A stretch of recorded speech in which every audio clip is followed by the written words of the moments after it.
culture. Everything is permitted.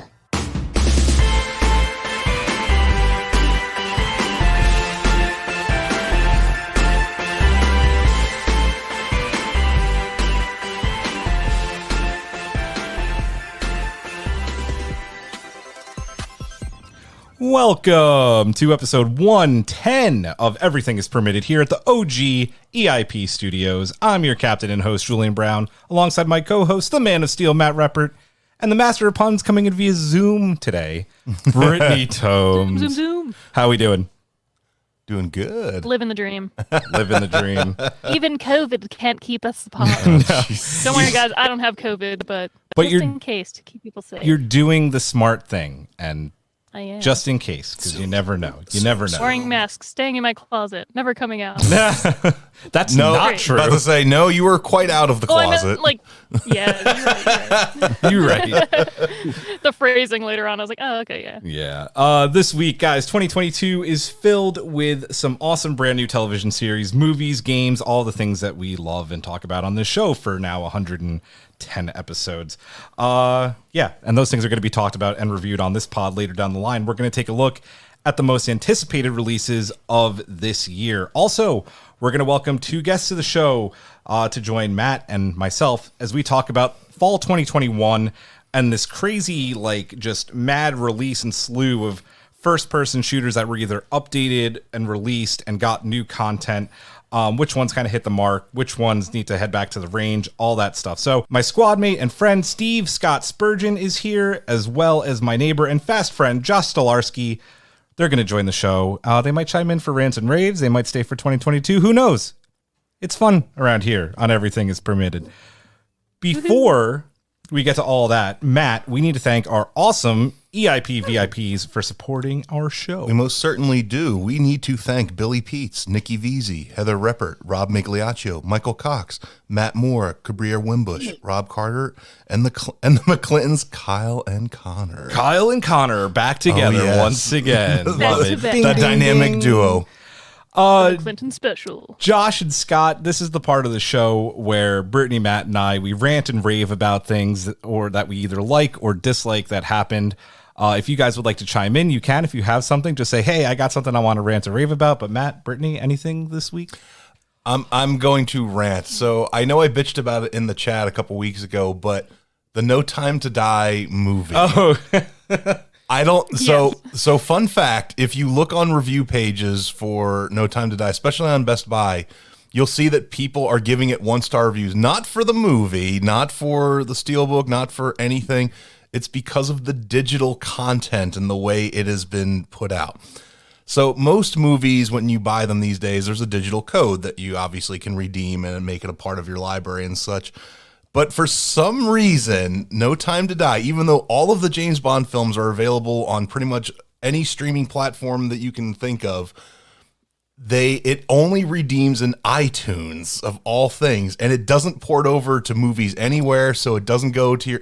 So I literally, no shit, I bought the movie a 4K Steelbook and then had to spend $20 to buy it on Vudu, where I have all the other James Bond films. That sounds like a you problem. It is a very much a first world problem, but what the fuck? I don't understand how we're in this era when everything is pretty much interconnected with pretty much everything. But we've talked about this on how many streaming wars segments now. It's all about who has the rights to what. But it's owned by Amazon. I know, but this is your big worry, right? That it doesn't matter. It could be iTunes, and if you don't have the license for that, it's gone. If you don't have Amazon, the license is gone. No, I mean, and that's another example. And that's something that I've constantly harped on in regards to the streaming wars and just digital ownership in general, because and it's something that I wanted to touch upon sometime down the road, and I'll just briefly mention it, is the fact that when you purchase games digitally, I notice that prices don't drop in digital games. Most of the time, a game that is $30 at launch is still $30 3 years later, even though I can get that same game, a physical copy, for $5. Well, it's also interesting, and I think as Destiny players, Josh, you'll appreciate this too. It's on PlayStation right now, on the PlayStation Store, Beyond Light and all the other DLCs are free, but they still cost money in the Microsoft store. So it's just like it's like one of those completely I don't get this. random things. I don't know if you've looked on GameStop's website recently. They are selling the Beyond Light collection on there. I think the price is upwards of $100 right now for content that is going to be useless in about a month. About a month. Yeah. Well, useless, and eventually it'll also get vaulted. Vaulted, yeah. So yeah, it's ridiculous. Oh God! But anyway, no time to die. I was the benefactor. Yeah, I know you were the benefactor of that, Julian. So because I'm the Apple user in the pod, so I'm happy. I have the movie because I missed out on the Steelbook. I actually saw it available for like a day or two after it came out. Yeah, I didn't get it. But I hear you. I feel you. I feel your pain. Yeah, I know. Anybody rant or rave? I don't think I have any this week. No, no, It's in the works. no floor pie, Brittany. You know what, Julian? I feel like there's something made I'm an missing innocent there. little reference on a show to The Simpsons. She's never going to live it and down. it was taken wildly out of context and in an Urban Dictionary way. And now I'm a Simpsons. walking meme. Yeah, you are a walking. I'm aware of Yeah, The Simpsons. floor I lived and breathed The Simpsons in the 90s, but There's a floor pie thing, and then we decided to look up what floor pie meant. Sees And a there's pie on the floor, but it's a trap to it's grab a him. trap. It's a trap. well then. I'm gonna rave. Dune came out on 4K this week. Yeah, I got my Steelbook, and our friend and patron member EIP VIP Nikki for Christmas or Hanukkah late because it was sold out for a long time. Got me the big ass like coffee table companion art book, and it's awesome. It's amazing. It's everything I've ever wanted in like one of those companion books. And to make that even better, Hans Zimmer, the composer, loves Dune so much that he actually released a companion score for the book, which I did also immediately buy. He released like 3 soundtracks He did. of that movie. I thought they were going to say like Hans Zimmer loves Dune so much he came over to my house and gave me a private concert of Dune. I would be happy to then just He's walking die around right then calling and there because himself there'd be no more John reason to Lewis. live afterwards. But like it's so funny because I told Karen about that and she's like, "Of course you bought it. Like you're exactly the target audience of who that is for." I'm like, "Yeah, I'm. Oh wait, I think I have that. About to say you should. Do I still have that on here? You should. There it is. Awesome. Love it. Awesome. Anyway, that's my rave. Dune, everything Dune. I know you. I have to wait 2 years for part 2. The spice must flow indeed. It must. Bless the maker and his water. Anybody else have a rant or a rave? Things going on this week? Book of Boba. Why don't you rant on that? You had some rants on the Book of Boba the other day. I did. I've heard not good things about the third episode. The third episode was horrible, but the thing with that too is that we're going to review the whole series in 6 episodes? So in like 3 weeks, you're welcome to come on and join us for that one. By the way, Scott. Well, that's spoiler alert then at this time. It is. I will briefly say that the third episode of Boba I thought was not very well done. I've loved the rest of the series. I appreciate you keeping it spoiler free as I like to binge. Yeah, there you go. Yep. So no Boba spoilers right now. So, but I think it's 6 episodes. So in 3 weeks we'll review the whole series, which will be filled with all of the spoilers though. If that's it for rants and raves, it is time for the permitted minute. Brittany. Oh, it's time for the permitted minute. Wow. Dropping the ball on Zoom. My God. Not even going to edit that out because I love it so That's much. fine. I just didn't know we were doing it. We're doing it. We're always doing it. We're going. I was there. staring at what I had to read, and I was like, "Why is nobody reading number 1 yet?" I didn't even hit the button. It is time for the permitted minute, and we are going to go here in 5, 4, 3, 2, 1. Mr. Gaeta, start the clock. Citing the ever-present PS5 shortage, Sony has opted to ramp up production on the PS4 to fill the gap, while Microsoft, meanwhile, has ceased production on all its previous generation consoles.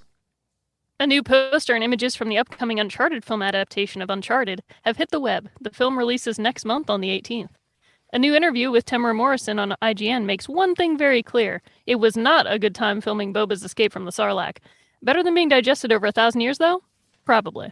Speaking of Boba Fett, his famed EE3 carbine is now available for pre-order in Nerf form.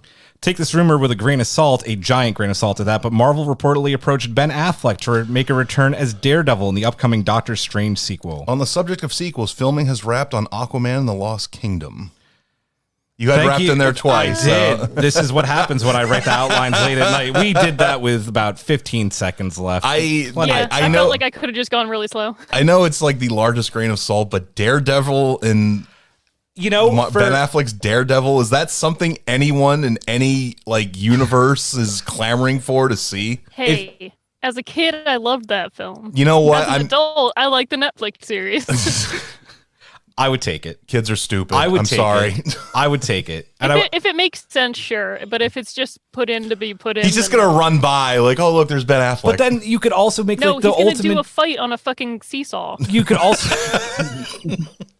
What? No, Jennifer Garner's Elektra as well. Come on now, we might as well bring back all the terribleness. But then you could make like the ultimate amazing MCU joke and also have Jon Favreau in there as Foggy. Like it's the perfect like. Is Nickelback gonna like play a song as well in the movie? They have I feel like at that point it gets too fourth wall and meta-y, and then the MCU it just doesn't work. Oh god. I would love it. I would love it. Look at know all the you people would. showing up in the upcoming Flash movie, which I'm sure we're going to talk about later. But let's get into He's our messing with time. yeah, it's Flashpoint. It's the Flashpoint movie.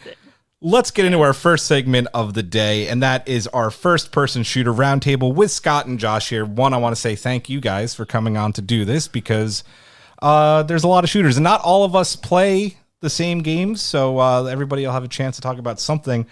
We're going to go kind of in chronological order because I think Halo Infinite is the one that kind of just did like the surprise.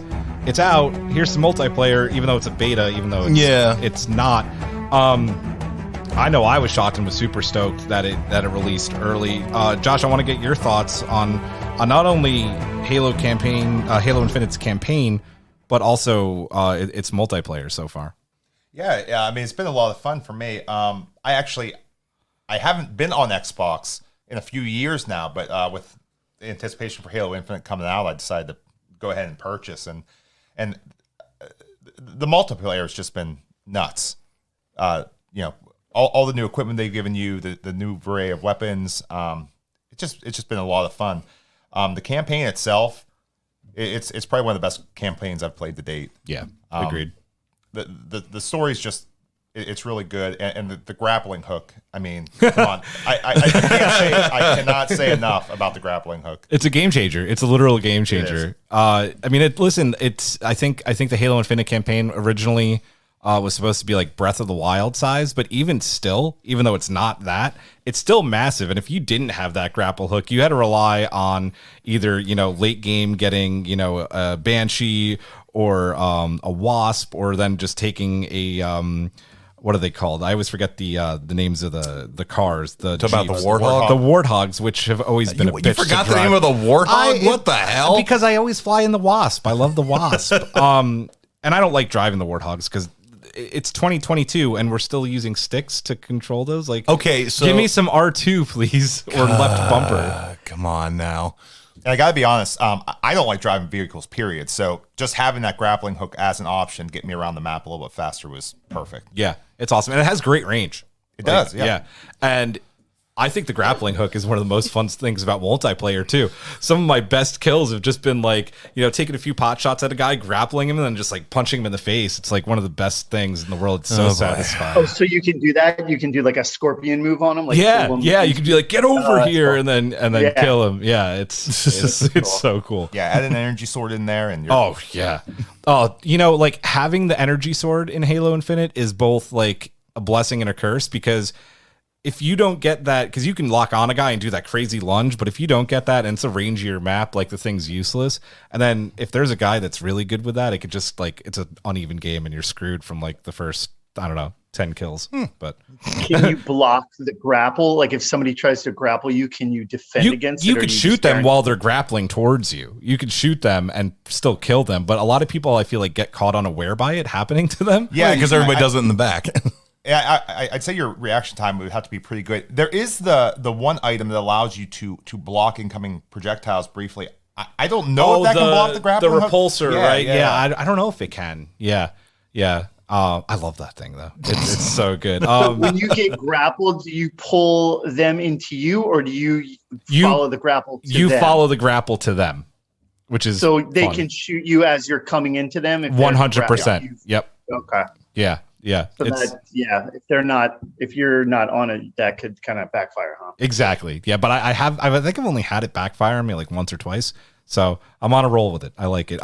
Matt, what did you think about the surprise multiplayer release and then the campaign ultimately? So the multiplayer did catch me by surprise, and one thing that it definitely caught me is it definitely captured the fun that I had playing Halo, the original Halo and Halo 2, because there's a lot of memories in the first two Halo games for me multiplayer wise, because when I was in the military and we used to literally be linking up Xboxes and shit in the barracks and having big tournaments. And even when we were deployed to Iraq, we actually had, we were able to wire a building to another building on our base and actually had inter-unit competition in Halo.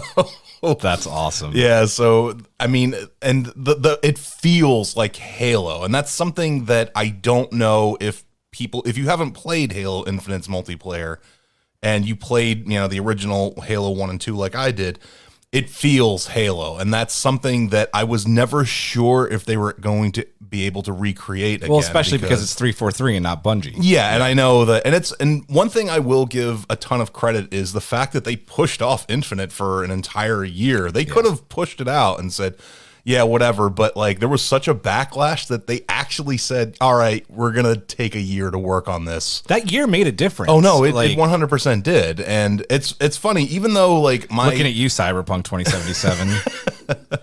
But the one thing that is kind of funny about all this is that I haven't played a ton of Halo Infinite, and I'm actually need to get back into it because I've been preoccupied with Destiny, which obviously we'll get to.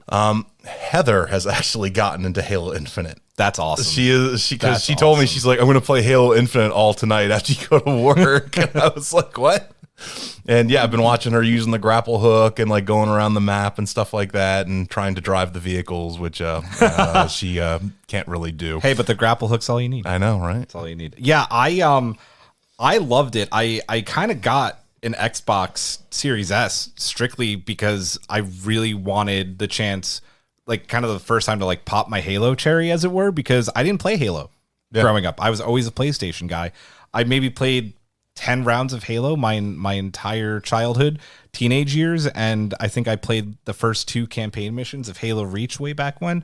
So I really wanted to get an Xbox for this, and then also so you and I could play together because you didn't get a PS5. And it's been cool. I love Halo Infinite. It's the game I think I've been playing most right now. I played in a tournament last week. That was really fun. The multiplayer just feels good. Yeah, there's cheaters, and we're going to talk a whole lot about cheating when we get to Call of Duty in a little bit. But you never really feel hard done by in Halo, and I appreciate that. If you earn a kill, you've earned a kill, and if you get killed, generally you deserved to get killed. And I really appreciate how that feels. I like the weapon balance. I hate Tactical Slayer, or what it used to be called SWAT, but yeah, I can't remember. Yeah, SWAT. Yeah. Fiesta's okay. I'm listen, I'm a free for all guy. I like going every man for himself. That's what I've been playing. I'm more of a team guy. Yeah, Team Slayer's fun I too. like the Team Slayer. I found Fiesta recently.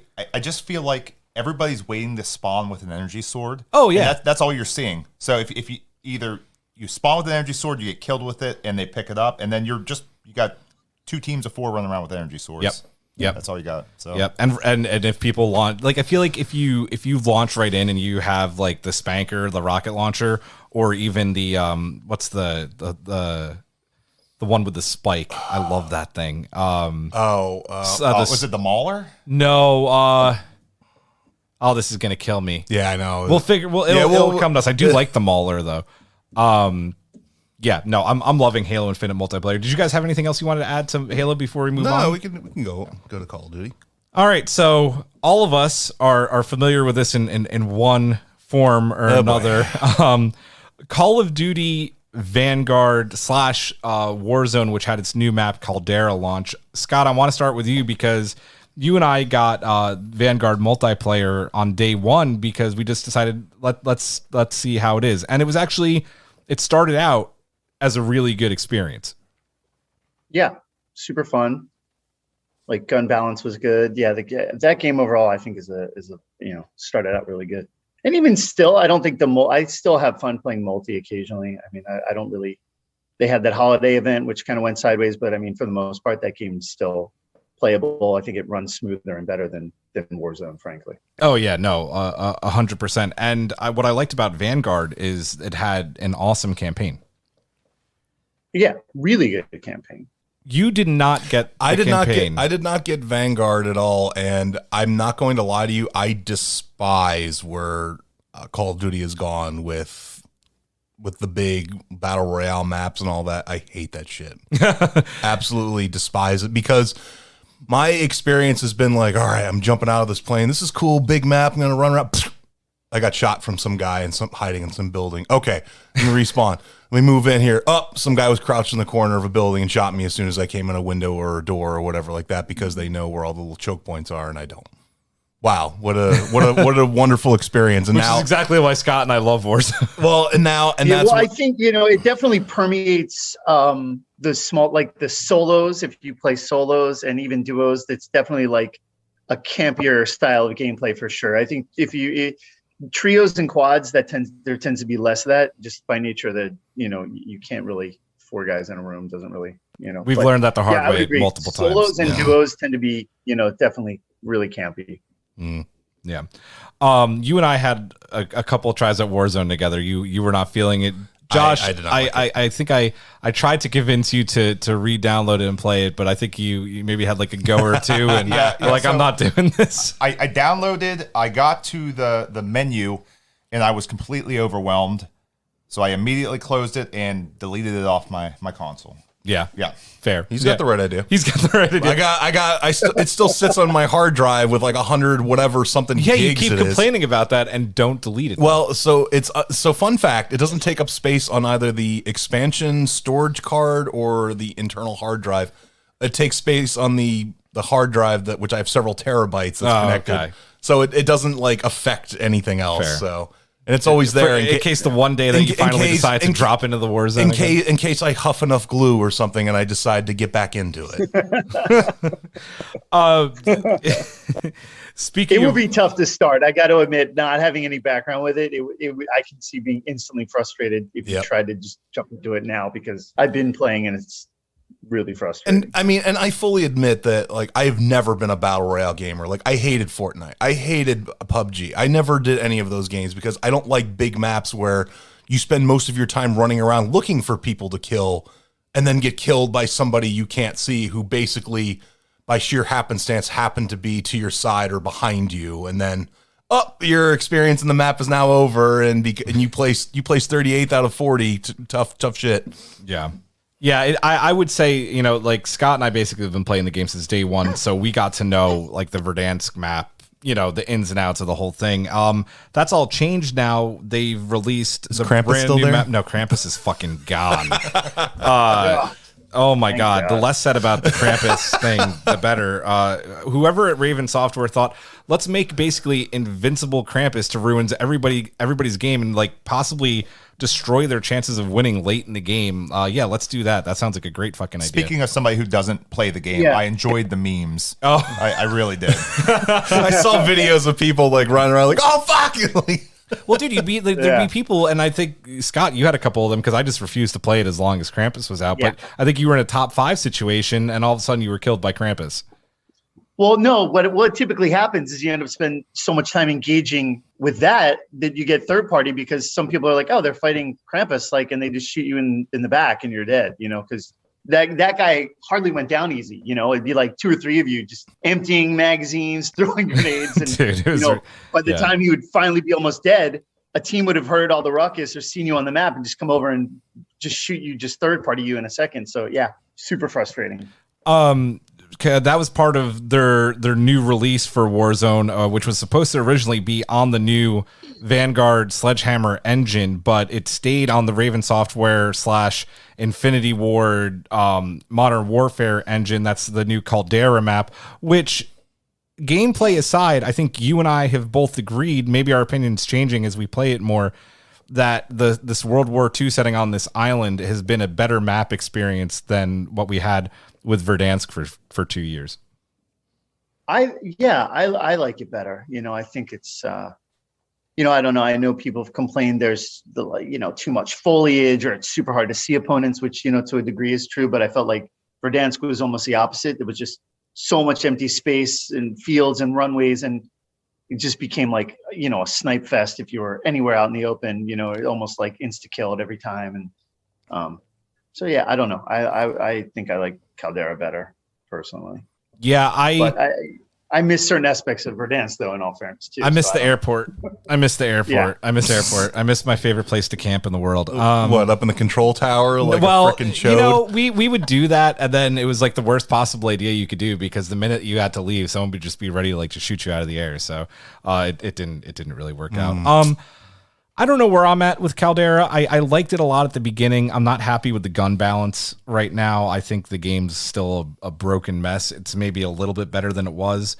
It got to a point where I re-downloaded, and you did for a while. I think you had to delete it, Apex Legends, because we do like Battle Royale game modes. I mean, you said that you've never really been into Battle Royales. Josh, did you play any Battle Royales before Warzone?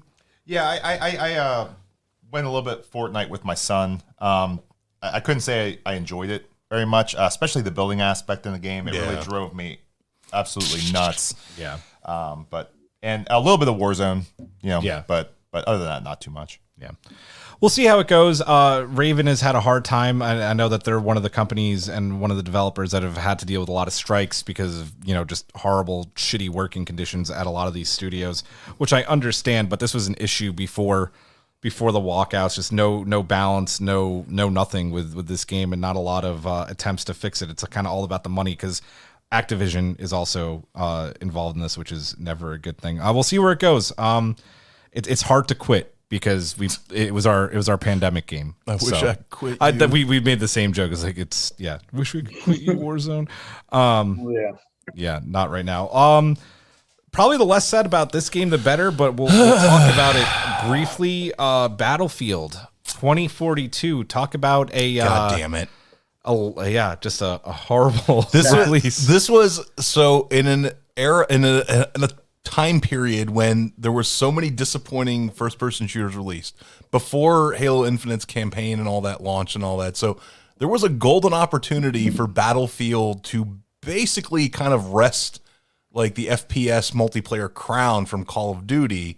And holy shit, man, they missed the easiest layup they possibly could have had.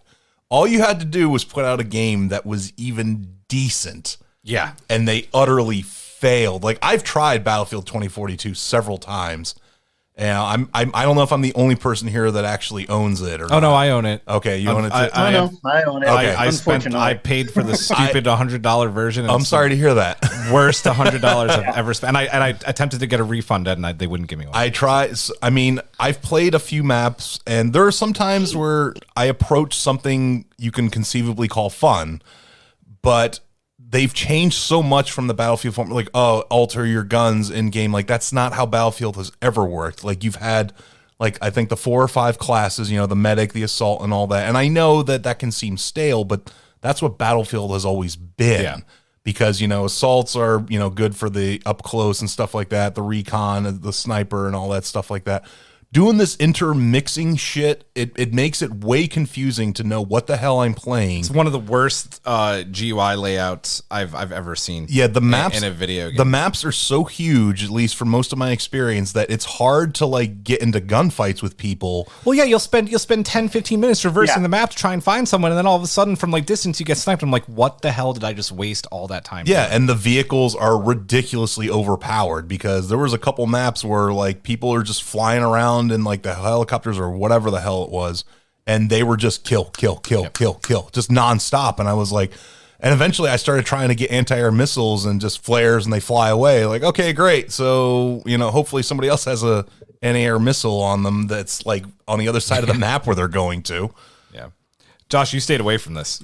I did. I've had experience with Battlefields in the past. I think maybe the last one I played was Battlefield 1. Yeah, that was a great That game. was a great Yeah. one. I loved one. But I've never been a huge fan of Battlefield just because of the map sizes. They always seemed a little bigger to me than the Call of Duty maps or even the Halo always, maps. yeah. I just never was really a big fan. Again, I'll go back again. I'm not a huge fan of vehicles in multiplayer games. I'm just never been into them. Fair. See, I always liked Battlefield's multiplayer over Call of Duty's. Like the vehicle, like one thing that 2042 has completely screwed, but I think I mentioned it on a previous show or not. If not, I don't remember. But the guns don't hit. No, they in Battlefield 20. Like I have like whacked people with like assault rifles and such, like multiple hits, hit, and they just turn around and like can shoot me like with whatever. And get the drop on me, and it blows my mind. Scott, you made the same horrible decision I did, and also got the Ultimate Edition. Yeah, should have went to get sushi dinner instead. It would've been more enjoyable. What do you feel about? Yeah, I did, Yeah. and I would agree. I feel like I've always kind of felt like it's just like there's like somehow like kind of a love or hate Call of Duty. There's just always like been a more organic feel when you're like in a gunfight, just the way that whole thing translates for me, just the shooting and the hits. And I don't know, it's always felt better, but yeah, this one, I'm totally with you. You just feel like you're on some kind of cross country marathon trying to, forget your team, right? You're just trying to find like anybody to do anything with, and it's, I don't know. I find like sometimes I'm just running as long as I could do just a full game of multi in Call of Duty. And I don't know, it's tough to stay, focused and having fun. But, yeah, no, completely it's agree. a shame because I was looking forward to it, with everything with like the ups and downs of Verdansk and everything, like just something else to play like in between and we weren't even going to get Vanguard multiplayer or Vanguard at all because this was coming out. And then I think we just Battlefield the saving grace. Yeah. At the time. Yeah. And getting Vanguard on a limb, thank God, was a great decision because that game's actually the multi on that was really fun. 2042, I don't know if it's still a disaster or not. I deleted it after I think The only time I've remotely approached fun when I've played it in the last maybe 2 months or so is the maps when it's like a massive amount of people and you have the fronts that like that's the only because then you're like guaranteed to get into engagements.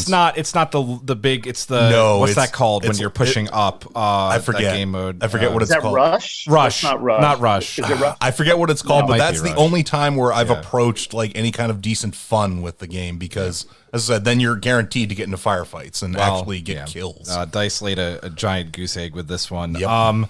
Let's move on to a game that we've all played in one form or another. Josh, you're back at it. I think kind of like full time right now. The horse, back on the Astral Horse. Bungie released their awesome 30th anniversary content. How's it been being back in Destiny? Yeah, it's really been great. I was gone for about a year probably. I missed out on seasons 12 and 13. Just getting back into it now, and the 30th anniversary content has just been great. Playing a lot of Dares of Eternity. I think I've reset my rank twice now. Oh wow, damn, nice. It's just been a blast. The new exotics that came with it, the Forerunner, it has to be one of the most fun exotics. I hate sidearms, and this is a sidearm based off of the pistol from the original from Halo. Mm-hmm. Yep. And it's just so it's powerful, a lot of fun, so much fun. I guess the one downside of it, it does use secondary ammo. I was shocked about that. Yeah. That's the one bummer. There's no way they were going to let it use primary. Well, considering how powerful it hits it is, so hard. Like I wish I could hard. rock that with a fusion rifle, but like I can't. It claps. Yeah. No, the 30th. I honestly haven't been playing it as much because it takes too long to level up Dares of Eternity, and I don't have time for that. And especially because we played Warzone. Well, I've been trying to get you to do the damn dungeons. We were gonna so do it. We were gonna do it that day. day, and then Kara got sick, and since then there's been no time. We're gonna do it this weekend. I've been waiting. I worked this week, so it'd have to be after the weekend. I need that second round in my Galahorn. I gotta have it. Gotta have it. Well, okay, so we'll do it next week if you're I'm working. I'm this down. Weekend. I'm Let's down do it for next Monday week. or Tuesday. Gotta do it, and I gotta have you take me through some legendary. What's it called? The Presage and all that. No, screw Presage. No, Presage is awesome. How it's dare you? too long. How dare you? It's too long. It's nice because it is so soloable, though. It really is. I literally, so last night, because I'm at the point now where I have nothing to do, and I just look on like requests for Destiny 2 rather, and somebody was like, "Hey, how to master Presage? I need help." I don't know. I just said like, "No, Mike, but I'll help." I crushed that fucking dungeon under 20 like how minutes. many times did I get like stuck behind you? I just like got lost completely. That's because you don't have experience with it. No, like I once don't. you've been through Presage a few times, and honestly, probably the last week before Witch Queen, I'm gonna run all the dungeons just as like a final I'll do goodbye. that with you. I need to go through the Shattered Realms. And do the legendaries of those because I tried to solo them. I'm like, oh, this is You ain't solo. What the hell? Oh, that solo was rough. I it's did a try it myself. rough solo. Yeah. I've been also trying to solo through dungeons for the 30th anniversary. Not dungeons. Master Lost Sectors. I've done 2. It was tough. Oh, those are fun. It was fun. Yeah, that's actually really fun solo. That comes down to your loadout. Oh, and like the 100%. guns that you have, because I mean, Thank you, Lamar Narc. If you know what you're doing with Trinity some of Ghoul. those loadouts, man, you crush those Dude, things. I feel like bringing a bow into any of those is generally not a bad thing because you can just like pick people off from range. It's great to have Galahorn back. I hate that stupid generic face number 5 Guardian is the one that you get the quest from. In the Cosmodrome. Shaw. Yeah, Shaw, whatever the heck his last name is. What a loser. But it was fun doing the dungeon with you guys. The new dungeon's really fun, especially it being like a love letter to Destiny 1. Yeah, it's. Also, I'm not gonna lie, I somehow really enjoy Zur being like a game show host in Grasp Dares of Eternity. Eternity, Yeah, Grasp of Avarice is the dungeon. Yeah. Okay. I always get those. I always get them mixed up. I really see some Frozen references in there, as well as Zur speaks for the horse. I'll throw in that Frozen reference for those who get it. What's the Frozen one? Because of like the ice from Frozen 2, or are you talking about Disney movies? Christoph, he speaks for the. Oh, he speaks for the horse. He speaks. Yeah, he speaks the horse. Yes, oh, yeah. yeah. Good. Yes, Yes. good Frozen reference. Yeah. We got kids. Yeah. I'm really excited for Witch Queen. It's too bad we didn't wait a couple weeks to do this segment, but we've been wanting to do this for a while now. But Witch Queen's going to be. Oh, dude, I will spend an entire episode doing Witch Queen. Yeah, we'll have you back, Josh, to do kind of. We'll get our first takes on that. That'll be a lot of fun. Scott, I just want to get your take real quick. I think when we were having a rough patch with Warzone, you downloaded Destiny again and tried to get into it. But I want to get your take because I feel like someone coming into that amount of content this many years into Destiny 2 is probably a bit overwhelming. Yeah, I think it's kind of like what you guys were describing. You kind of look at the weapons menu and but although I guess like a little overwhelmed maybe, but not frustrated. So that's probably the difference. Like I could see just being like the state of gameplay that Warzone is in, like that would just piss you off. Do you know what I mean? Where this was just like new game stuff that, it definitely overwhelming, but just kind of like not understanding it because I just don't have a background in it. But like honestly, like playing it was fun, but just the general just not being like menu savvy or map savvy and just like trying to like, what is this weapon? Is this thing even good? Or how do I get to not use this pistol? But I mean, most of it was fairly intuitive. It's just like, anything new, it was a little overwhelming, like right at jump, Yeah. But I enjoyed it. I don't know. I guess I don't have that like Halo background either. So I know like my brother was a mega Halo fan and he's super off on Destiny. So I don't know like what that's all about, but yeah, I enjoyed it. I thought it was cool. Nice. Let's get into kind of ranking what the fall gave us. If you guys had to kind of put these in an order of what hit the hardest and what fell really flat. And I know not everybody will be able to rank everything because you haven't played them, but that's also, I think, due to a bit of personal choice. Scott, start with you. Kind of where would you put things with also the information you've been given by us? I'm right now I'm bummed I don't have Xbox because I feel like Halo sounds really good, and I've heard a lot about that. I see stuff online that looks like a super fun. Although you'd mentioned you're getting some cheating in there now, which is kind of frustrating because there's always going to be cheaters, which is the kind of the unfortunate truth. And I feel like 343 is going to try and combat that. So we'll see. Yeah, that's I think just the thing that permeates all gameplay. That if you get frustrated, that's a really just annoying issue. But Yeah, I mean, I don't know. I'm a little envious of Halo right now because Warzone's been just such a upsy downsy. I mean, how do you have a character that's just a floating head moving around the map? I mean, it's so bad and pathetic. I don't, and what's weird, I have no design background, but how is that guy not invisible for months and then just becomes invisible and then he's fixed? I don't even get how that happens, but I don't know. Warzone's in a bad way. So, I would say Halo is the one that I'm intrigued about. Battlefield, not so much. Would you put Warzone or Battlefield at the bottom? Oh, Battlefield, because I still, I'm a moth to a flame with Warzone. Even when it sucks, I still go back. Yeah. But a lot of that is just the multi. I just like playing with party. I don't really run in there for solos. I just like the party aspect of it and kind of trying to get that win is fun. But cool. That's my broke back. Like I can't get that one. Nice. Apex is intriguing. I had a lot of fun with Apex. I've just been off it too long, and it's only trios, so that one's a little more challenging to do all the time. Yeah. Josh, where are you at with the fall release first person shooters? For me, I'm going with Destiny as my number one. It's my baby, and it's good to be back. I'll say that. Halo's right there at number two. I'm really hoping, knocking on wood here, for some additional story content coming our way. So hopefully we see something like that. And I don't even know Call of Duty and Battlefield. They can just get out of here together at the bottom, I guess. Yeah. Matt. So this one was hard for the top two because I will give the slight edge to Halo Infinite because there were so many expectations riding on it. And I mean, I am not the only person who is like, the Chief is back. I mean, it's everything about the story alone. It was worth the wait.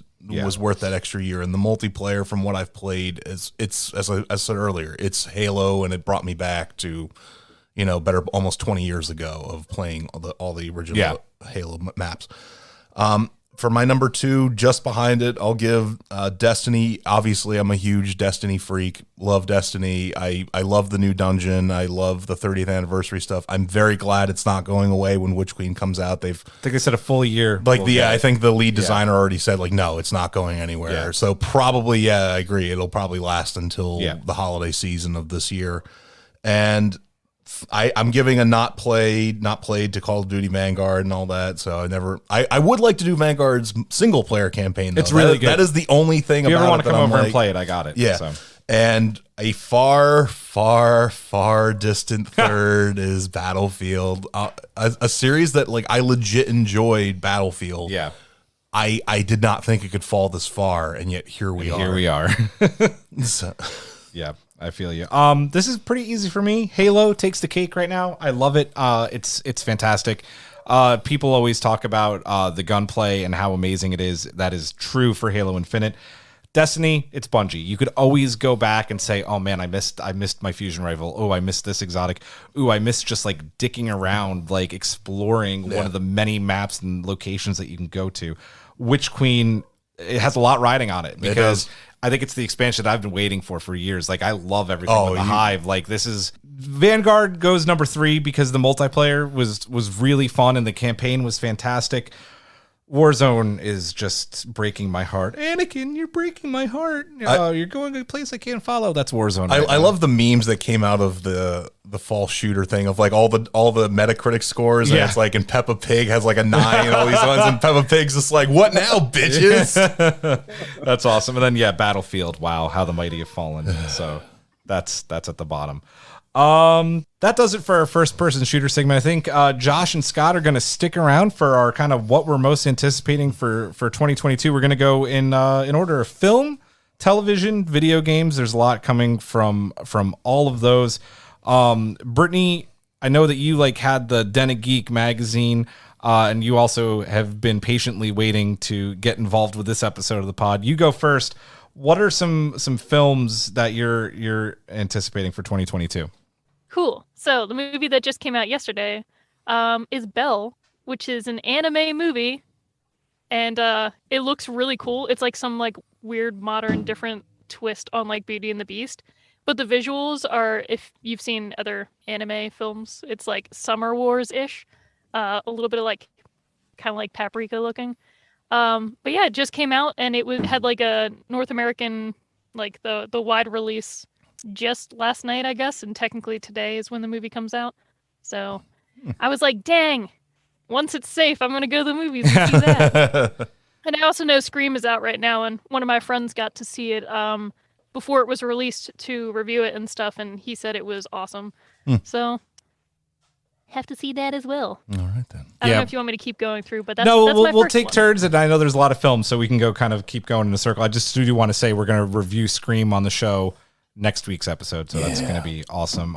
Josh, what about you? Any 2022 films you're looking forward to? So this one that just came to mind because I'm a family man. I got the 3 kids. And this is one we saw. It's Turning Red.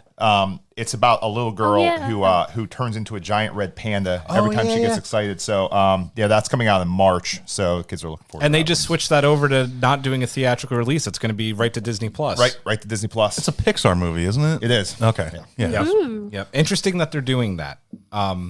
That is honest. So I saw the trailer for that, and I'm not a fan. I was kind of like, it looks okay. I think it's gonna be cute. I want to see it. It'll be cute. I'll watch it. Don't get me wrong, because Pixar hasn't made a terrible movie. They've made They've made movies. Yeah. That's been the worst they've done. How about you? All right, so I got 5. I'll pick one out of here. The Batman. Why you got to do that to me, man? Well, that's the next one on the list. That's like the one. That's so. I mean, the reason I picked it, Batman is my favorite superhero character. I've been looking forward to this movie forever. The trailers have made me hype.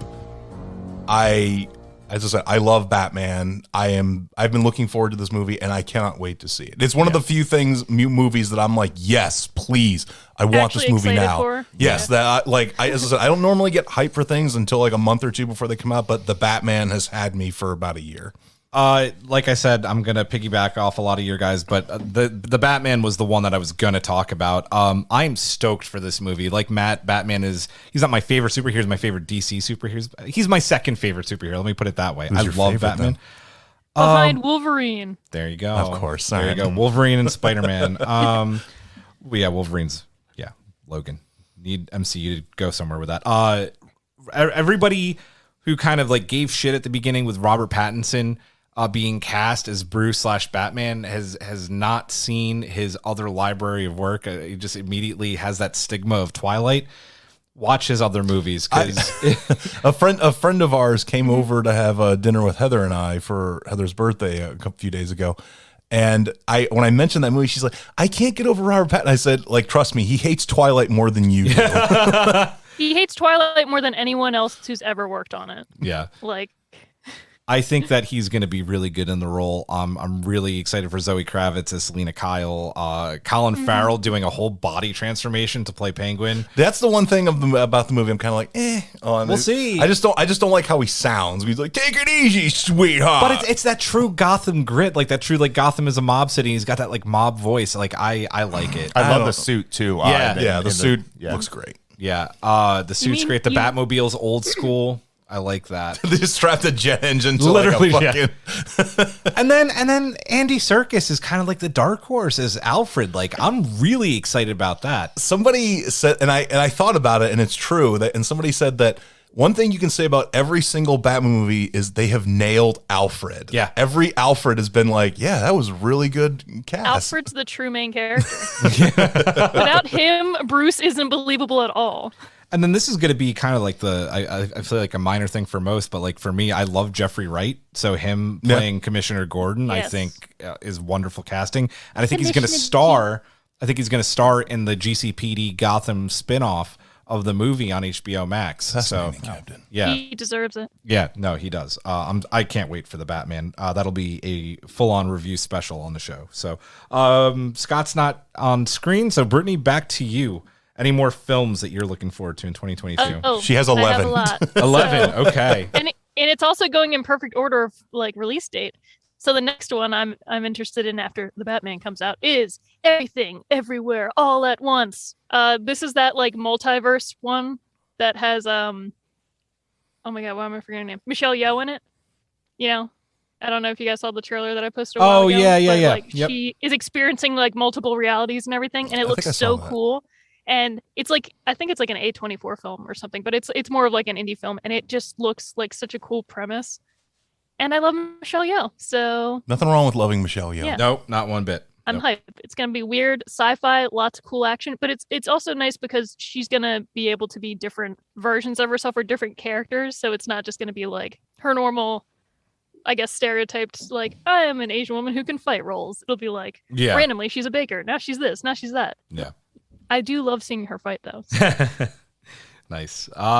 Josh, anything else 2022 film wise? The one other one I saw it on Matt's list, so I kind of feel bad. No, you're good. Sonic the Hedgehog 2. Yes. Yeah, that's the next one on my list. Yeah, it's really huge in our house. The first one got delayed, of course. So there was a lot of hype building up to that one. It was a fantastic movie. I absolutely loved it. My kids loved it, and now we're getting some more of the Sonic universe. We're getting Knuckles. We're getting Tails. I mean, Idris Elba as Knuckles. I know, right? Yeah, and then we're getting full on, Professor Eggman. Yep. At this point, So I'm excited. actually so happy that movie has basically rejuvenated Jim Carrey's career. Right, it has. Because Yeah. and I give the man credit. He's pushing 60 and he like still moves and acts like somebody half his age. Yeah. No, he does. He does. Matt, back to you. Spider-Man Across the Spider-Verse. Is that 2022 part 1? End of this Yeah, year, all part right. 1. Yep. Yep. Probably, if there's any movie that's, because right now I would probably say that No Way Home is probably the best Spider-Man movie, in my opinion, at least. But if there's a movie that's going to wrest that title from it, Across the Spider-Verse is probably going to be the best shot. If it's anything compared to If it's Into any- the Spider-Verse, Yep. it's going to be wonderful. Yep. Yeah. Gorgeous animation, like amazing music. I mean, what more can you say about the Spider-Verse movies? And it's only part 1. Yep, and it's only part 1. That's exciting. Yeah. So this is like a very hesitant, like not super stoked because I want it to be good and I have a feeling it's gonna bomb and be terrible, but Uncharted. Those are some of my favorite video games of all time. Tom Holland, as much as I love Tom Holland being Nathan Drake, I can't buy him. did anybody not see what Nathan Fillion did in that short that he made? And you don't. Yeah, that's all I can think of when Right? someone says like live action Uncharted. I'm like, but he it's the captured Uncharted that everything everybody so well. wants. Yeah, Absolutely. Nathan Fillion is Nathan Drake. Like he is Nathan Drake, and you don't cast him and make that movie, and then They're trying to do the young Nathan Drake, which doesn't and work that's because he's dressing and looking just like Yeah, old I know, Nathan Drake. I know. And then somebody please explain to me, Marky fucking Mark. As Sully. As Sully. Yeah. Oh my god! Where's the mustache, Mark? Like I don't. I I just. love how everybody freaked out. I on don't that. understand it, and I want this movie to be so good, and I just. I agree with you. I think it's going to tank. I think it's gonna tank. because I have not heard anybody be like, "Oh my god, the trailers look so amazing." The I can't wait to trailers see-" have made me worry a lot. Yeah. I hope it's good. Because if it's not, we're not going to get another one for a long ass time, and that sucks. Please, I want to hold on to hope, I but Yeah. no expectations. agreed. Anyway, we'll see. Back to you, Britt. Or are we going to television? Up to you. We can go around film one can more do time. movies. No, one more, I I have think. more. Okay. do movies one more. Hold on. Now I got to pick because things have been picked now. Well, next on my list is Doctor Strange in the Multiverse of Madness. There it is. So, Yep. I mean, that's one that everybody's going to see once again. It's not like one that you have to convince anyone to see. It's like, No. no, we're going to see it because we need to. So, yeah, that one's in May. Marvel movies are that comfort food that you're just like, yeah, I need to have another meal. Yeah, you're like, I have 3 coming out this year. I will go see them all. Yep. Yep. Josh, any more? Yeah, I'll finish it off with my last kids movie. It's the one that my youngest son is most looking forward to, Lightyear. Oh yeah. I thought Oh, about that. nice. That looks Yeah. actually really fun. We'll see. We've only had the one teaser trailer. Who's the voice of? Chris Evans. Chris Evans. Yeah, that's what I was like. No Chris Pratt in that one. No Chris Pratt. I thought you were gonna. I thought you were gonna say DC League of Super Pets. Oh. Yeah, Yay. that's another one. Yeah. Yeah. I'm going to throw Or like the The Rock is a dog. I'm going to throw the wild card in here. Bob's Burgers, the movie. Oh God. I didn't know that was a thing. No. Yeah, It's gonna be dope. they just released the trailer for it, and I own most of the season of Bob's Burgers, funny enough, and I really enjoy the show. It's very down to earth. It didn't go the route. It's a wholesome show. It didn't go the route of The Simpsons went, where increasingly wild, zany cartoon shit happens. Like most of their adventures are still pretty grounded in reality. Like Bob doesn't go to space or anything like that, and they deal with like they never have money or anything like that to do stuff. And I enjoy the show, and I mean I'm looking forward to the movie. I'm not going to say I'm like, oh my god, but like I'll definitely go see the movie when it comes out. I always like that show. I love. Tina is one of the funniest characters I think I've ever seen in our cartoon series.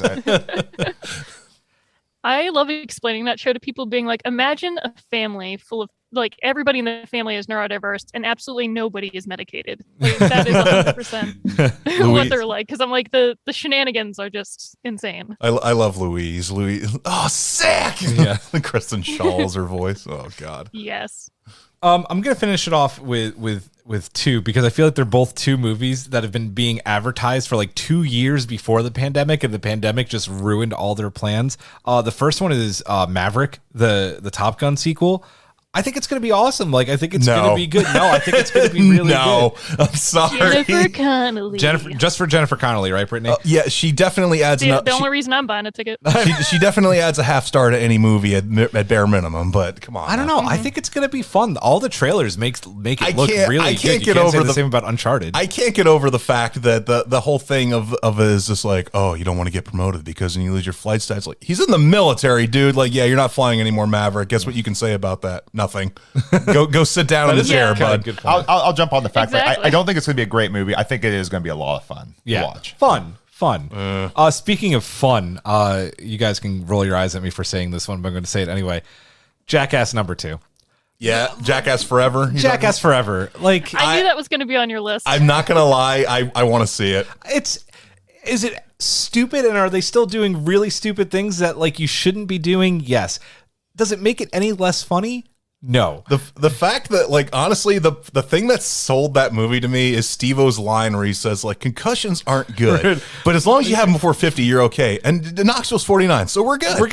We're good. It's finally coming out next month, and I'm gonna see it. Heather wants to see it as well, so I told her we'll to. go see it. And I do want to quickly jump on the Doctor Strange bandwagon because No Way Home, I feel like, hyped that up even more. And if you watch Loki, that hypes it up. And things just got then just go watch the Marvel's What If Doctor Strange episode, because that'll hype you up even more. Let's move on to television. Back to you, Brittany. Oh boy, this one was a little harder for me because I'm just like, I had to look up what's coming out recently. But if you haven't already seen the show on HBO Max, I highly suggest it if you like ridiculous shenanigans involving a missing person who may or may not have been murdered.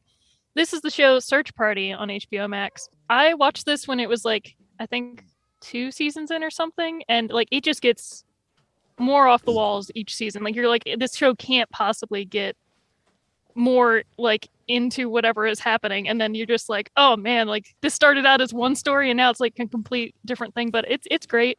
It has Aaliyah Shawkat in it. If you've seen like Arrested Development, she played Maybe, the cousin in that. The cast is really great. It's just like, I don't even know how to explain it, but it's like almost like a dark humor sort of show. But the premise of it, at least the first 2 seasons, was that main character played by Aaliyah happens to see a girl who she went to college with who has recently been like put up as like a missing person. So she's like, well, I think she's still alive because I randomly like saw her the other day. And then she's trying to like find out what happened to her, if she is missing or not, or like if she saw her before she was reported missing. It's like a whole thing. And then it just gets exponentially crazier. Yeah, I've never heard of that. Yeah. I've never even seen a trailer for it. It's the vaguest way I can explain it. But the vaguest way. Yeah. It's like, it's one of those ones where like I started watching it, I was like, oh yeah, this is pretty neat. And then like probably 4 episodes in, I was just like, I'm hooked. I can't stop watching the show. It's like, I would be like before work getting ready, and I was like, okay, I can watch one more episode. Like, it's great. It sounds very like, I want to say Twin Peaks, but I'm probably not. I've never even seen Twin Peaks. It does kind of feel like Twin Peaksy, but if Twin Peaks was a little more comedic. Yeah. You know? Okay, I got you. because Twin Peaks is like a little more, I guess, like intense, but yeah, All right. it's interesting. Was that all still Brittany? Yeah, that We was didn't- all oh, still cool. It's like it's technically a sitcom, but it's just like a dark comedy sitcom, if that makes any sense. No, I got you. You know? Nice. Yeah. Awesome. Josh, any TV you're looking forward to? The one I'm looking forward to is one that's actually already out. And back to the HBO Max, it's Peacemaker, based off John Cena's Suicide Squad, Which was character, of hilarious. course. Yeah. I'm really looking forward to watching it here. So I think it just came out. The first 3 episodes night? just went Yeah. live. Yeah. Or, yeah. Yep. Because I saw some people like tweeting about it, and I was like, nope, gotta avoid. I'm looking forward Pretty to good. the second season of Resident Alien. Oh, okay. Yeah, you fell in love with that show. It is That's such on a my list too. It is such a funny goddamn show. I got Heather to watch it. That show made her fall in love with Alan Tudyk and how he performs. It is a hilarious goddamn show. If you've never seen it, go watch the first season. You could probably find it a bunch of different places. But second season comes out, I think, the 24th of this month. Nice. I really like that show, and Yeah. I already love Alan Tudyk, but like that is definitely a show that if anybody hasn't really seen him in anything, you show them that show, and you're like, yeah, he's a great actor. Yeah, he's Also a great fantastic. comedic actor. Mhm. Yeah. This is easy. It's coming back on in 2 weeks, and we're gonna review every episode like we have the first 2 seasons. Snowpiercer season 3. Yeah. Holy Yeah. crap. Cannot wait. Cannot wait. The worst kept secret. The worst kept secret. Just guess what? Jennifer Connelly's still alive, or she's not, but she's still going to be featured in the show because you don't get rid of your lead character. So I'm sorry. She's alive. Just She's from the alive. trailers, like when you see 2 people be like one dragging the other through the frozen Right. tundra, I'm like, obviously one of those people is her character. It's yeah, it's such a good show. Melanie. Melanie. Yeah. Back to you, Britt. I'm super excited. I have the last 2 on my list are ones I'm both excited for, which I don't think you guys will mention, so I'm going to mention them both. So the first is coming out a little earlier is The Legend of Vox Machina animated show, was and just that's like looking the at that. Critical Role animated series that I helped do the Kickstarter for like a few years ago when they were like planning on doing this show. So it's finally coming out. They even moved the date closer because it got done sooner than they thought. So it's awesome. It's coming out at the end of this month, and I'm so excited because I'm a big nerd. I love D&D and I love Critical Role. Nice. And I mean, I'm literally wearing the t-shirt. So, There you go. and then a show that like I'm very excited for, but also low-key don't want to end because it's its final season.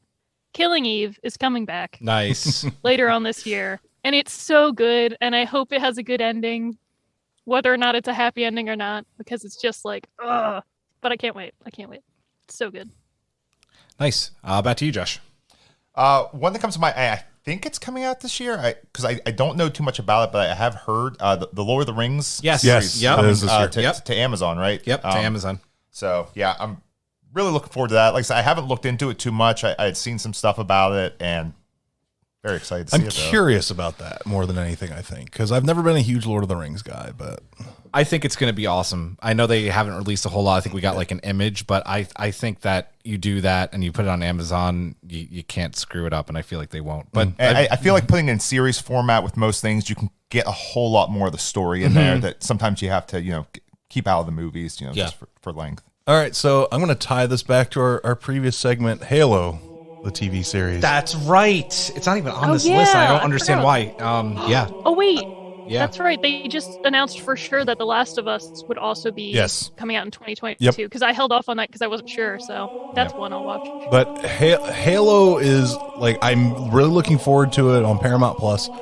I'm, part of me is like concerned, like, are they going to fuck this up? Is it going to be this, is that? Because one thing I am very much concerned about is that I forget who's playing Master Chief. I forget his name too, but he was in Orange is the New Black. He's been in a bunch of other things. He's a good actor. I'm just whatever. If just on the off chance somebody who makes the show listens to us, please do not have him with his helmet off for a majority of the time. I don't think it's going to be a majority of the time, but I think this is going to have his helmet off. Yes, sometimes fine. I get it because we want them to connect with the character. Whatever, I get it. I mean, I can connect with Master Chief without having his helmet Yeah, off. we connect with them. Yes, most people can, but they're going to try and market it to a broader audience Yeah. rather than Halo nerds like us ourselves. So, and it's also going to be outside of the Halo canon, so it's going to be its own canon. It's going to be its own story. It's got a great cast. Well, I mean, there was a ton of, because I remember I read Halo books way back in the day. There was a ton of shit that happened to the Chief before the War of the Covenant. I read a lot of stuff saying that even though it's going to be an original story, a lot of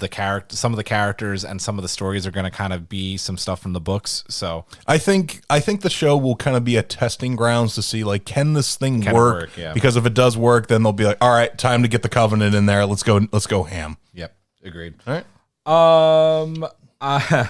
Halo is a good one. I'm kind of sad that I didn't think of it because I would have talked about it, but we just did, so that's fine. I'm just going to tie them all in one pretty little bow and package, and that is all of the 2022 upcoming Marvel and Star Wars shows, specifically Kenobi and Andor, because Is Ahsoka this year as well? I don't think Ahsoka is this year, and if it is, then I will lose my collective shit. Andor, I think I'm looking forward to the most because Rogue One is my favorite Star Wars movie, and I want more of that gritty rebellion stuff. Yeah. The stuff that the rebellion maybe didn't want you to know about might be featured in this show. So I'm really looking forward to that. And I think it's been confirmed for 2022, probably in the fall, kind of like Boba Fett, Mandalorian season 3. So that's is that ways supposed to be the off. final season of Mandalorian? I I don't know if they've said that. I feel like it has to be, even if they haven't announced it yet. I don't know Yeah. how much more you can take that story, Yeah. but yeah. Let's do one more round of television, then we'll go into games. So I have 3 shows. I'll just quickly touch upon all 3. Ted Lasso. Oh, Halo was on this list. Yeah. Ted Lasso. Ted That's Lasso. 2022? It should be. Should be coming back sometime this year. House of the Dragon, even though Game of Thrones ended in such a terrible thing. I'm actually kind of looking forward to, I like the Targaryen stuff. I like the I'm reading all that. Targaryens. I'm going to let the first season go, and if people say it's good, I will binge I mean, it afterwards. I'm not gonna. Don't get me wrong. I'm not gonna like watch it as soon as it airs. I'll kind of waiting for reviews. But I always like reading about the Targaryen stuff and the pre-Game of Thrones stuff in that world. And also, the final season of Better Call Saul is this year. Which, holy shit! If there is a spinoff show that lived up to the show it came from, Better Call Saul does it. I mean, I wouldn't think that show could like come up to Breaking Bad's level. But it has. Yeah. And in some ways it's exceeding it. And Bob Odenkirk fucking kills it as Saul Goodman. It's One day awesome. I'll make my way through Breaking Bad, and You should. Well, I just now started The Good Place after being like abused from Shamed. everybody. I've like, never and seen The Good shamed. Place either. So, but I I'll watch wasn't aware of that, but yeah, you should feel bad. trust me, I feel bad. I'm gonna finish this off by one that I literally started another podcast for, and it is finally coming this year. We hope. Star Trek: Strange New Worlds. The story of Captain Pike and his Enterprise and his crew. Delayed a little bit because of COVID. We've had a fun, Strange New podcast even without it, but it's the whole reason we started that show in the first place. So, Strange New Worlds. It cannot come quick enough. Anson Mount. I love that man. He's an amazing actor. He makes a great Captain Pike. I can't wait. Can't wait. Let's move on to video games. Britt, games for 2022. Video games. I'm going to skip over some because it might be ones that you mentioned. But I will say, and you're going to hate me for this, but it is my most excited game that's coming out the next year because it comes out 2 days before my birthday, and I already bought the collector's edition as a birthday present for myself. It is Horizon. Yeah, that's what I was going to say. I know. I knew. I didn't even put it on my list because I knew one of you was gonna. I think everybody in this it's room is looking the forward game to of that. 2022. I don't even own a When it got PlayStation, I'm pushed to looking forward being to next year, people were like, "That's the game." Yeah, I want to see Aloy again. It looks so awesome. I just can't wait to be back in that world. Yeah, no, I agree. I mean, that's like the game that I'm looking forward to. There, and obviously we'll talk about it, but Witch Queen, yeah. Josh. Yeah, the game I'm most looking forward to, I know we've talked about it. It's not Witch Queen. I'm looking forward to Horizon. It's not that. It's Elden Ring. That's right. Yep. Elden Ring. Yeah. It comes out in February. It's Miyazaki's new one from Software. It's the Soulsborne Kiro, style game. And George R.R. Martin actually That's right. helped write the story on it too. Finish the story for that before you I was finish the about last to Game say, of Thrones. But did he like start writing it and just be like, all right, guys, I'm done? And it's like, George, we are like only halfway done this. Hey, I'm out. nice. I mean, Witch Queen. Yeah. I mean, it's I was waiting for it. just first of all, I will give Bungie a shit ton of credit. Deborah Wilson as the voice of Savathun has been Really, I good. give her because she was on Mad TV. That's originally how I know her. Funny enough, and just the trailers and everything with her talking, and she's just like she sounds beautiful, but at She's the same beautiful, time, but she like, will ugly. fucking kill you and Yeah, torture and, you like- in 1,000 different ways. Yeah, and like just the way like she's able to like the expansion alone just for Savathun is worth it. Not to mention you're talking the Hive getting the light finally and such, and having basically Hive guardians, and you're crushing their ghosts So and such, and the glaive weapon that they're introducing. I spent the stupid amount of money on the Uber Collector's Edition of that. I know which you comes did. with Yeah. that ghost. I can't wait. I can't wait. If anything is going to get me back, especially with the state Warzone is right now, if anything gets me back playing Destiny back to like the full time that I used to, because even coming back to it, playing it the way that I used to, I'm still getting what I want out of it. But I think that Witch Queen holds the potential to get me back to, like Josh, like you said, like you're hardcore, like back into it. What rank reset your rank twice in Dares of Eternity? Yeah, so you're playing it a lot. Like Witch Queen could theoretically get me back to that level. Well, it's also that Witch Queen probably more than any other expansion has been built up over the years, because there has been so much lore about Savathun and what she's doing and her little plans within plans, and the fact, I mean, even they haven't even completed the storyline for this season to basically show how she essentially gets the worm god out of her that forces her to do certain things and all that. And even though that hasn't happened yet, everybody knows that this is a terrible thing that's about to happen. Yeah. That, this whole storyline that's going to go with that and how it leads into Witch Queen. But yeah, I'm so looking forward to Witch Queen. Yeah. Do we have anything else for video games? I know that Tiny Tina's Wonderlands will finally come out this year. Yes. I'm so excited. The DLC for, I think it was Borderlands 2 was Yes, the it was. first time you had the Tiny Tina's Assault on Dragon Keep, which is like this little like sort of D&D like side story. But that has now become, it's going to lead into like its own sort of game. So I've been waiting for this to come out since they announced it. It's finally coming out. So hyped for it in March. Do you want me to go through the rest I have real quick? yeah, Or- sure.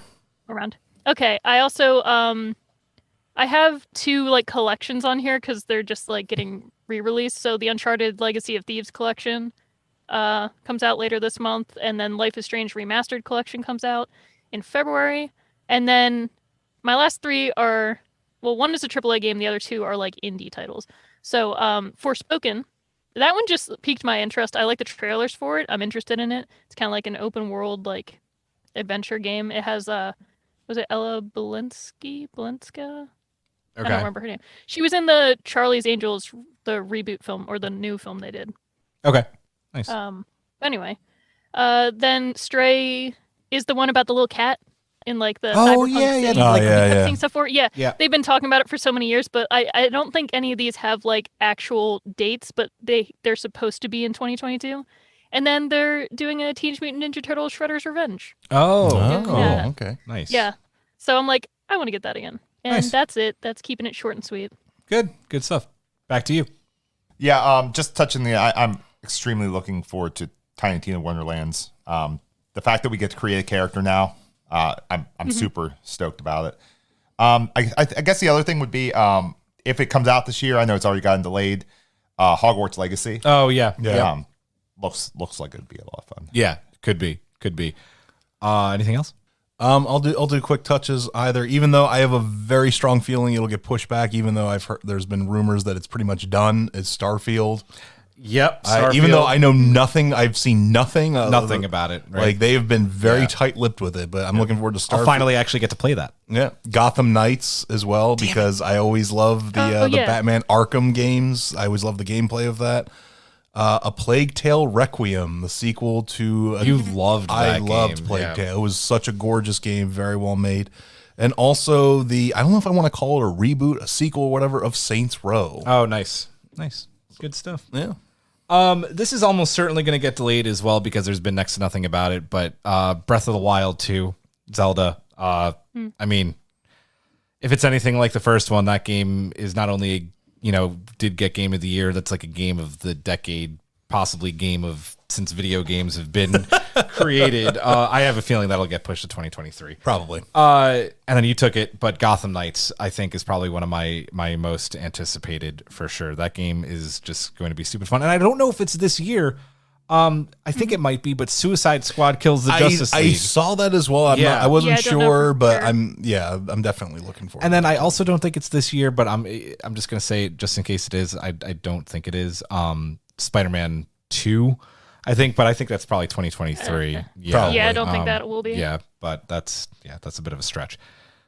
Anything else before we wrap this one up? No. Everyone good? Nope. Everyone good. Well, then that is going to do it for our show. Scott unfortunately had to take a work call, but he did join us for our first-person shooter segment. It was great having him on. Josh, it's awesome having you on for the first time. It was a lot of fun. Thanks a lot. And then we're back next week, guys. We are going to do our full series review for Marvel's Hawkeye. That's going to be a lot of fun. It's a great show. And then we're going to see Scream. It's getting great reviews. Can't wait to see that. We'll review that one. That'll be next week. So for Scott, for Josh, for Matt, for Brittany, I'm Julian. Have a good night.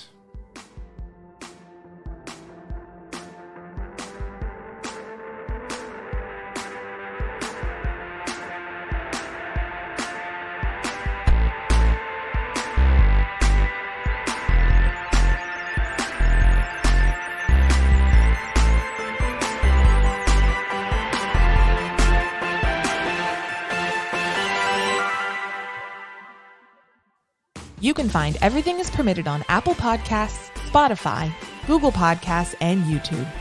Everything is Permitted is produced by Rob Bigliaccio, Nikki Veazey, and Geneva Stein-Shivers. Our executive producers are Michael Cox, Brittany Tomes and the Tomes family, and Julian Brown.